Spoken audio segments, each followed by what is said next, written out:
Andrew Wommack Ministries has always been pro-life. We have helped start pregnancy centers, supported pro-life organizations, and actively spoken against abortion every January on the anniversary of Roe v. Wade. But what about those who have already had an abortion? Does God's forgiveness, grace, and healing extend toward them?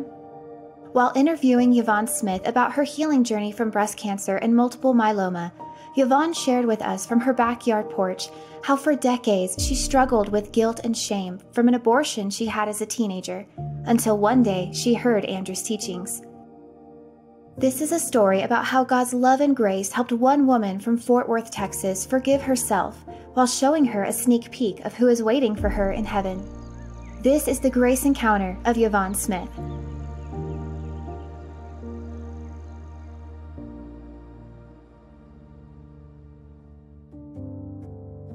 Yvonne was raped by a family member at the age of 4.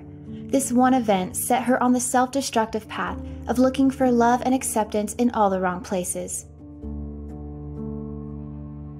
I started dating Chris. I was just getting ready to turn 13. He was raised by an alcoholic father and a mother that left.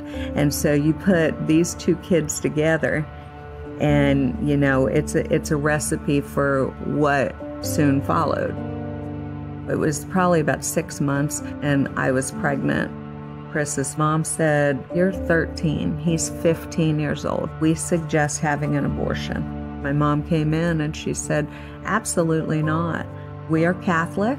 We do not believe in abortion." She said, "Our whole entire life is going to be hell right now when your father finds this out. But we're going to live with that because you're not going to kill that baby." Guilted by religion, Yvonne kept her pregnancy and at the age of 13 gave birth to her first daughter, Kristen. Wanting independence from their family, Yvonne and Chris got a place of their own. The couple spent their days so high and intoxicated that years later, Yvonne didn't realize she was pregnant again until she was nearly into her 3rd trimester. And without the influence of her mother, this time Yvonne decided to terminate the pregnancy. And so I remember driving there, and there's all these people lined up on the walkway, and they're holding up pictures of slaughtered babies. I remember this woman standing right in front of me and going, "You don't want to be a murderer. You don't want to be a murderer." And that's like ringing. Then they call me and I go back there and they're like, "We're not really sure how far along you are, so we're going to do an ultrasound first." I see her on there and she's moving all around and they're like, "Oh, it's a little girl. Because of the birth control and because of the street drugs that you've used, these are all the things that are going to be wrong with her." And I told Chris, I said, "It's a girl." And this is everything that they said is going to be wrong with her. And he said, "We're not even good parents to the child we already have. We can't have a handicapped baby."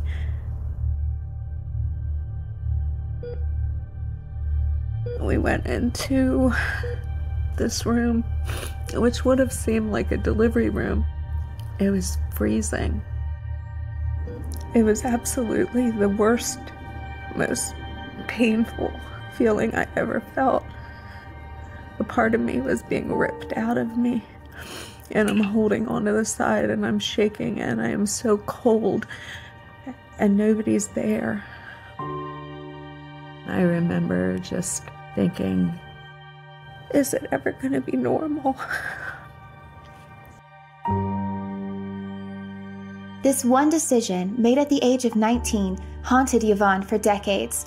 Though she would eventually give her life to Jesus and raise 3 children with Chris, Yvonne constantly felt condemned over the abortion, a guilt made only worse when she later suffered 2 miscarriages. Though God had delivered her from drugs and saved her marriage, it would take a new revelation on her identity in Christ to be free from self-condemnation, a revelation that she would receive through Andrew's teaching, Spirit, Soul, and Body. I still had a fear that I was going to go to hell if I wasn't good enough. It was that teaching that was the key that unlocked my true freedom. Then I find out Andrew's got free teachings. I mean, who does that? Free teachings? Everything he's got is free? When you get born again, you get a brand new spirit. And God is looking at you and relating to you based on who you are in the spirit, not based on your performance. From the revelation that Jesus' one sacrifice paid for all of her sins, including her abortion, God was able to heal Yvonne of decades worth of shame, guilt, and condemnation, and she began flowing in the gifts of the Spirit. One day, while spending time in prayer, God gave her a vision of the children she lost during the abortion, as well as from 2 miscarriages. I'm wide awake, and I'm now on the side of a mountain. I see this girl, and she knows who I am, and I know who she is. There was no guilt. There was no condemnation. I felt nothing from her that said, like, why did you not want me? Why did you abort me? Nothing. There was like this amazing sense of acceptance, of love.